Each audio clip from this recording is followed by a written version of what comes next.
11 a.m., I walk in.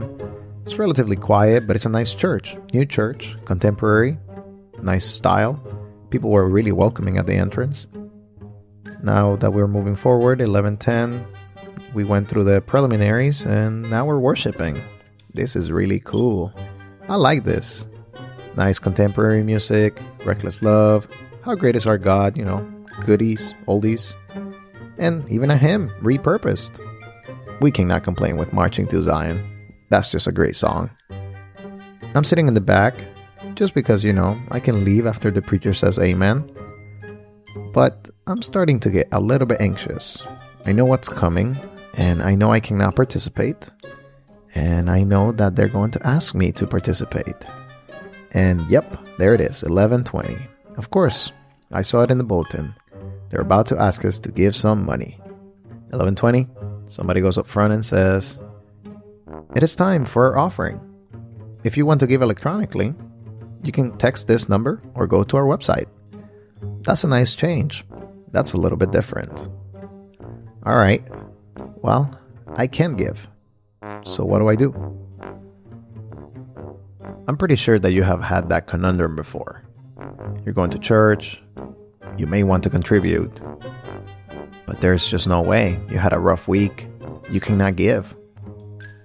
There is an earlier concept than tithing and offerings from our churches. It was called systematic benevolence. And in order to explain it, we have invited Matthew J. Lucio, historian, Adventist podcaster, pastor, to explain a little bit about. His response is going to be a little bit long, but it gives us a reflection of what Sister Betsy used to be and how did we move to a more generalized tithing and offering system. Hope you enjoyed this episode. We're going to talk about money. Here's Matthew with the story. Sister Betsy is what it was called, affectionately by the Adventists back then. So just a little bit of a background. This was during the late 1850s when James White and others were trying to organize the church, because they had people who were going around preaching and they weren't getting paid. They'd show up at church. And Adventism at this time was congregational. It was congregational plus a newspaper, so there was no church manual. There was no general conference. It was just kind of James White as editor of the newspaper, and being editor of the newspaper kind of unofficially put him in charge. So the problem was he could see the bird's eye view, because he's like, everybody's writing to him and letting him know what's going on in the many churches that we had. And he could definitely see that preachers were showing up in Iowa, or they were showing up somewhere, and they get up there and preach and try to take care of the church a little bit, and the church would be like, "Yeah, we left our wallet at home. Sorry." It would just it'd be up to like a member if they had some extra money to give them. And that's how the preachers would get paid. One time, Loughborough famously got paid in like half of a hog and some bushels of produce. I don't remember if it was beans or something, and like a coat. And like that was his payment because that's just like, what he could get. And I think that was supposed to last him some months. And so this was a real big problem that not all local churches saw, because it was like they only had a preacher come by every so often. They don't know how they're doing. So James White has the bird's eye view of what's going on in church, and he sees that ministers aren't being paid. And later on in his memoirs, he kind of summarized this. He said, basically, there's no plan. Anyone who wanted to give just gave whatever they chose. It could be a lot or it could be a little bit. And he says, basically, our ministers did well because we had a few like really big givers who took care of them. But it's like, and maybe some churches can relate to this, like how long do you want to lean on a few really big givers to keep you going? You know what I mean? It's not fair to them. There needs to be a plan where everybody kind of shares the load. And that's kind of what James White is looking at. Today in churches, we have the kind of rule of thumb is that 20% of the members do 80% of the work. And it's like, how long can the church work with that kind of system without burnout? It's not fair for 20% of the church to do 80% of the work. Like everybody should be shouldering a load. And that's kind of what James White was getting at. That's what he wanted to happen. So there were some preachers like Frisbee, which is my favorite name, I think, in early Adventist history. Frisbee and Rhodes, they were preaching through Michigan, and they got like $4, which I know it doesn't sound like a lot today. It's not a lot then either. And sometimes they would report how much they got in the review, which is an awkward situation. Like, who wants to report how much money they were given? But they did, because it's kind of like saying, hey, we're not complaining, but that's not a lot of money to live on. I don't know what $4 is today, like $20, $25. I mean, it's not a lot to live on. Back then, a coat was $20. So that they made like 1/5 of what it would take to buy a coat. Like, that's terrible, right? That's terrible. So, any case, it took to about 1859, I think, for Sister Betsy to come into being. And it was very, very, very much needed. But of course, the first obstacle that had to be overcome was convincing Adventists to organize, because we liked the congregational model. So here's how Sister Betsy worked. There were 3 quote unquote recommendations that were brought to the General Conference. Everyone between 18 and 60 would set aside between 2 and 25 cents weekly. Each woman between those same ages had to set aside between a penny and a dime weekly. And then you had to set aside between 1 and 5 cents for every $100 worth of property that you own. I know what you're thinking. That sounds absolutely complicated. And it was. But there were some benefits. Let's continue with Matthew and the story. A penny for every $100 of property you own. And I like how they gave ranges. Like, if you had a really hard year as a farmer, you might not give 25 cents a week. You may give 2 cents that week. So it was like very flexible. It's actually more flexible than our tithing system.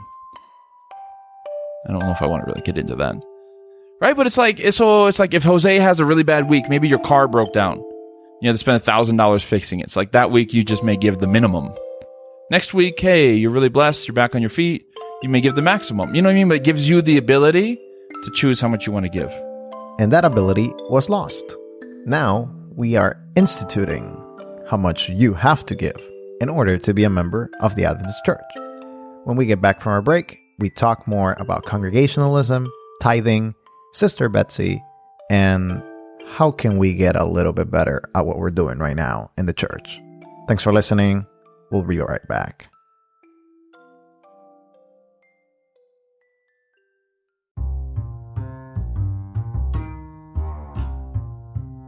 You have an idea. You want to tell it to the world, but you don't know where to start. That's where Anchor comes in. They have the tools for you to edit, produce, and record your idea right from your phone or computer. It's the easiest way to reach and grow your audience. They publish for you to Spotify, Apple Podcasts, and all major platforms. And to top it all off, they match you with advertisers so you can earn from your passion and your wonderful idea. So tell me, what are you waiting for? Download the Anchor app or go to anchor.fm to get started and follow your dream.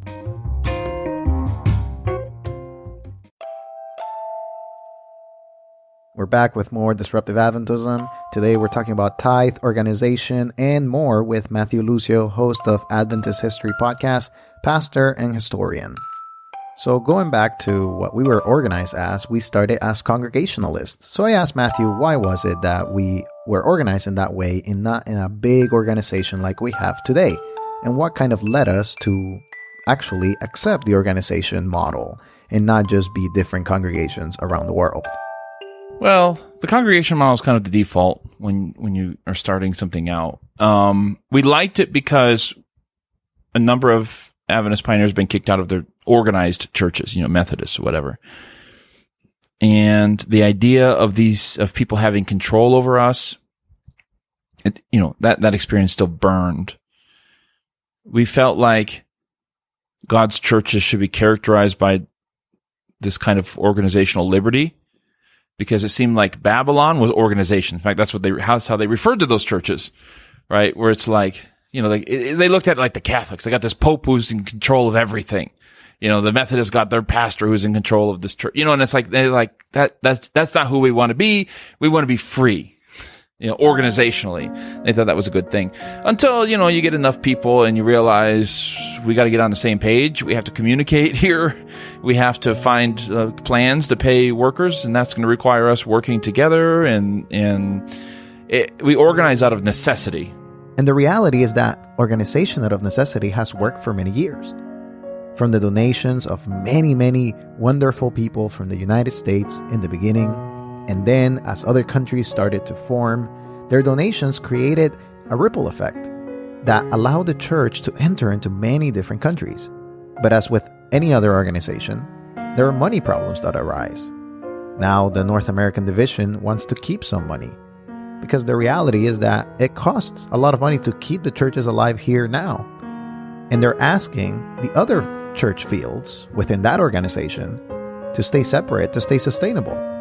So what's the solution for all of this, Matthew? I think that's a really timely topic right now, because with the General Conference votes, NAD vote on parity, tithe parity, wanting to pay as much as the rest of the world church pays to the General Conference, that's a big deal. I know in my conference, we've asked the conference leaders, hey, if the NAD doesn't send as much tithe to the GC, do we as a local conference get to keep some of that? Here at Society for Adventist Communicators, I talked with somebody who works at the NAD, and they're like, why should we send the tithe back to the conferences? Like on a per church basis, you're going to get like $12. So you see, like, obviously the GC would rather not have tithe parity. They'd rather have the money. The NAD would rather keep the money, that they're not sending to the general conference. The local conferences and churches would rather keep the money. I actually have a philosophy about this. I think we definitely need tithe reformation, because I think our tithe policies were structured in such a way to enable the world church to spread as fast as possible. So now that we're in like all the countries of the world almost, I think we need to reform that and to, instead of focused on spreading wide, focus on spreading locally and deep. Because our Peoria Adventist YouTube channel just did a video about this. And I mean, so our church in Peoria, maybe like your church, whoever's listening, sends about 75% of our income, our giving. Most people tithe more than they do offering. I think that's pretty much standard everywhere. And so 75% of what we get as a church is tithe, and we have to send that away. And it's like all of these Baptist churches and Methodist churches and Catholic churches, non-denominational churches in our city, most of them just keep their money, and they can do things in their city. And we're like, we have like a budget of 25%. Like what company, what nonprofit can operate on 25% of the money that they get from people, right? You know what I mean? It's like it just hamstrings us, and we have aging congregations, dying congregations, and it's like, if this is going to be an unflattering example, if we don't take care of the cow, the milk is going to run out. And so I think we need a system that takes care of the cow. This is not an anti-generosity thing. I think we should be generous. But, it would be like if somebody became president and raised taxes up to 95%. It's okay. Well, if you do that, after 1 year, you're going to be getting far fewer taxes from me, because you just took 95% of what I earned. And then, you know what I mean? So it's like you got to find, with tax policy, you got to find a way to kind of raise taxes without diminishing people. And aside from that political commentary from Matthew, the reality is that we do have to take care of those churches who are giving, those quote-unquote cows. But the question comes, who is actually setting up these policies for tithing, and how much is given throughout the church to the conference to the union, and so on and so forth? Because the reality is that if we have a system, we should be able to amend it. So who is doing the setting of the policies? Matthew with the answer, and then we'll go for a break. Yeah, but there has to, so when people tithed in the Old Testament, they didn't just put it on the altar and burn it and send it to God. You know what I mean? Like it went to the temple. So Adventists have developed a storehouse model where the conference is a storehouse. Now, it should be said the conference doesn't set tithe policies. Like they don't determine how it gets split up. In fact, it's really annoying. Conference I will not name recently voted to reduce the amount of tithe that they would send on to the union. And the union agreed, like, yeah, okay, you can send us less money, which is like a miracle in and of itself. But then the division said no, right? Like, it's not the conferences who are deciding how much they send on. So that should be clear to the listeners in case they don't know how it works. They do collect it. The conferences collect it, but they don't decide how it gets split up. If it wasn't clear from Matthew's example, the divisions are the ones that set up the policies. Let's continue. Yeah. So it's like, so in this case, if you're going to base tithing off the Old Testament, the question is, where is the temple? Like, what is the thing that we're giving to? There is something to be said about all being coordinated in our giving. You know what I mean? Because like otherwise I could decide that the Red Cross or Doctors Without Borders is like doing a holy work somewhere overseas. And I'm like, I'll send them my tithe, or I'll send this independent ministry my tithe, or the supporting ministry my tithe, or I'll just send my local church my tithe. You know what I mean? And then it's like, well, how do we know what to count on? How do we budget as a global church? But I do agree, like we need to figure out how we're allocating this, because 11% of tithe being spent on retirement programs is a lot. I mean, when you add it up, when you realize the world church brings in $2.5 billion, it's a lot. We need to figure out a way how to get this down to local churches. Absolutely. We need to figure a way how to get this down to local churches. That and a little bit more when we come back on Disruptive Adventism.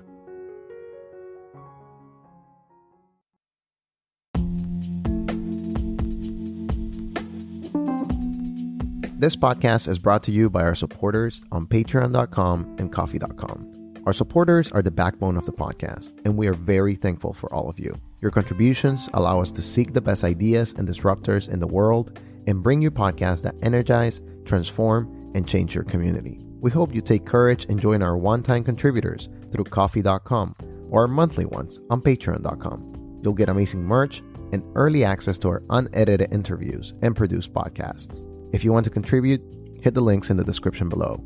And thank you.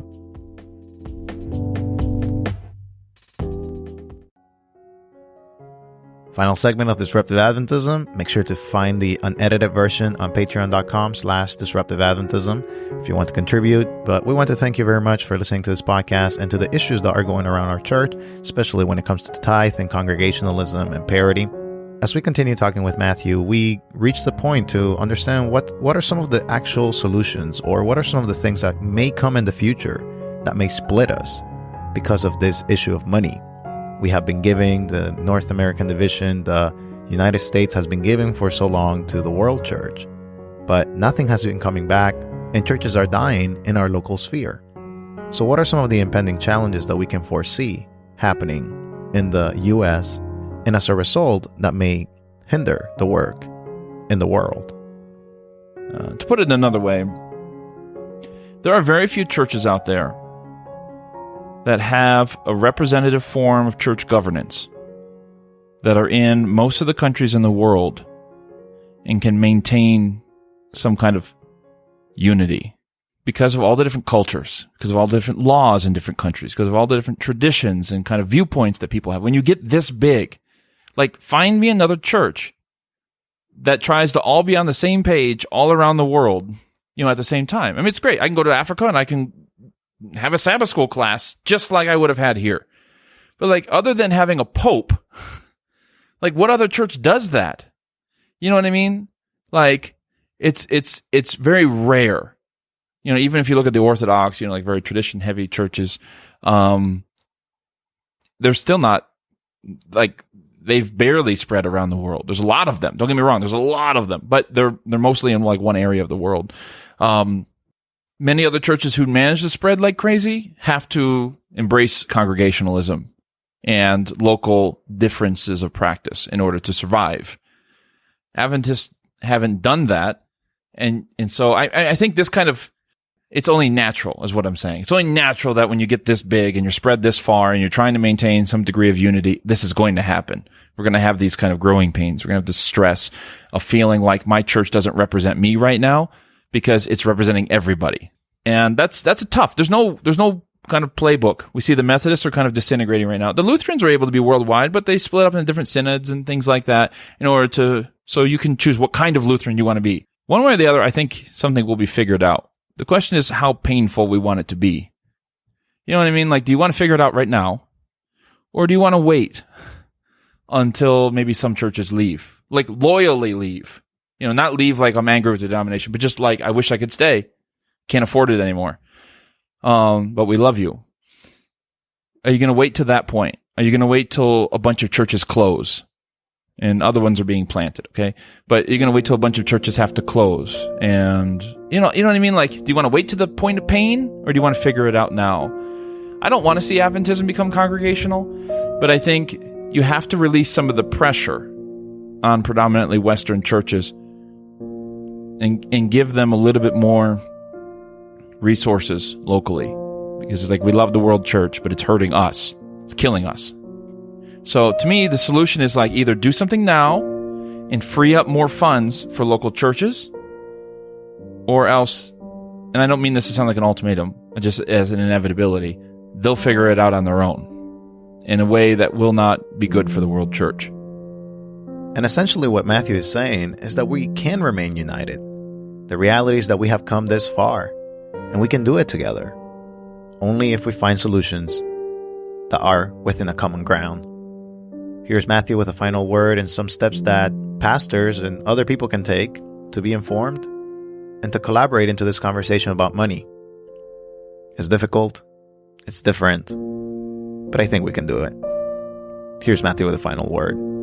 Fundamentally, I think pastors should be educating members. Members need to know where their money goes. It should not be a secret. You know, it's not. You can go to my Peoria Adventist YouTube page and watch a video on where tithe goes. And also tell you how much pastors get paid. Okay, so first, pastors should be educating members about this stuff. And second of all, I think churches, not just their pastors who are employees of the conference, but churches should talk to their conferences. Now, remembering that it's not the fault of the conference how tithe gets developed, but just kind of say, hey, this is what we need. Like, the more conferences hear from churches and they figure out what the needs are in their territory, in the big city, in the country churches, the better the conference can kind of advocate on behalf of their people. You know what I mean? So if your church gives away 75% of your income and that's not good, you know, how much do you need as a local church? Like, how much can you afford to give to the whole world thing? How much do you need locally? You know, I don't think we should be talking about, well, we need 100%.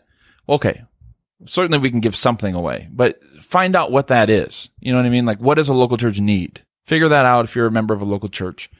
How much would you need to really do mission in your city well? And then how much can you would you be like, well, we wish we could remit this much to the conference and on to the world church.